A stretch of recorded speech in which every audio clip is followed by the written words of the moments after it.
د ورو سوال کړی دی چې زمونږ په جومات کې د امام دپاره کمره جوړیږي او دا کمره د جومات په اخرنۍ برخه کې جوړیږي شاته.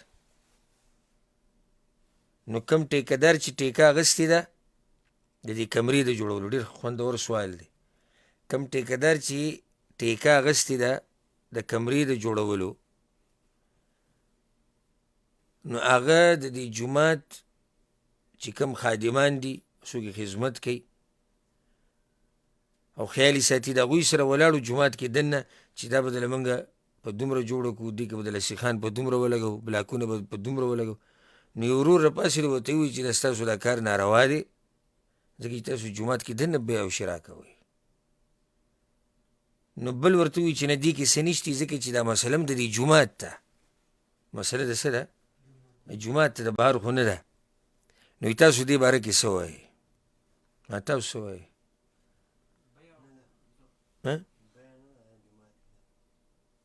څنګه؟ یعنې دا حرام دي ځکه چې بیع ده. لکه اوس څوک وایي چې جومات دپاره ده،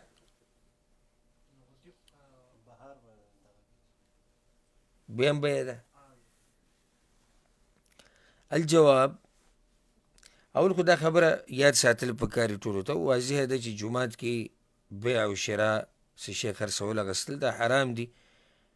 په صحیح حدیث کې راځي، امام ابو داود، امام نسائی، امام احمد راوړی دی، د عبدالله بن عمرو بن العاص رضی الله عنهما نهى رسول الله صلی الله علیه وسلم عن الشراء والبيع في المسجد.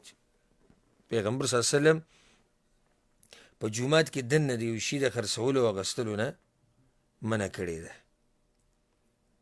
او حدیث د ابو هریره رضی الله عنه کې ورسره داسې راځي، امام ترمذي راوړی دی، اذا رأيتم من يبيع او يبتاع في المسجد، تاسو چې وینئ یو سړی جومات کې څه شی خرڅوي یا اخلي، نو دا خیري به ورته لازم کې، دا پیغمبر ویلي دي، ته به ورته څه وایې؟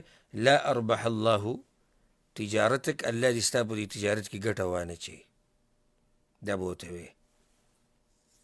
او ځکه سلفو کې یو کس نه نقل دی چې کله په جومات کې یو دوه کسان یې ولیدو، د یو بل سره د څه شي باره کې خبره کوله چې خرڅوي او اخلم او دقې شي، نو هغه ورته اواز وکړو، یا هذا پلانیه، دا خو د آخرت بازار دی، فإن أردت البيع فاخرج إلى سوق الدنيا، که بیع کوئ نو د دنیا دی بازار ته وځئ، تاسو د آخرت په بازار کې ولاړ یې او د دنیا بیع کوئ.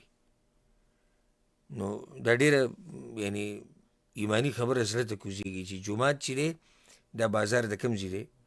بازار د آخرت دی. دلته خلک د الله سره بیع کوي، دلته خلک ثوابونه ګټي، دلته خلک اجرونه ګټي، الله راضي کوي. نو د دې دلایلو او د دې احادیثو په رڼا کې راجح هم دا ښکاري، والعلم عند الله، که دا کار د جومات دپاره هم دی او د جومات د مصلحت دپاره دی، خو بیا هم ناروا دی. نو په کار دا دی چې د جومات ته خادمان یا مشران هغوی د دې ټیکهدار سره یا چا چې دا کار ورکوي د هغه سره اتفاق د جومات نه بهر وکړي. اگر که دې مسله کې څه نه څه اختلاف شي، خو نه د دلایلو په رڼا کې دا قول مضبوط دی، والله اعلم.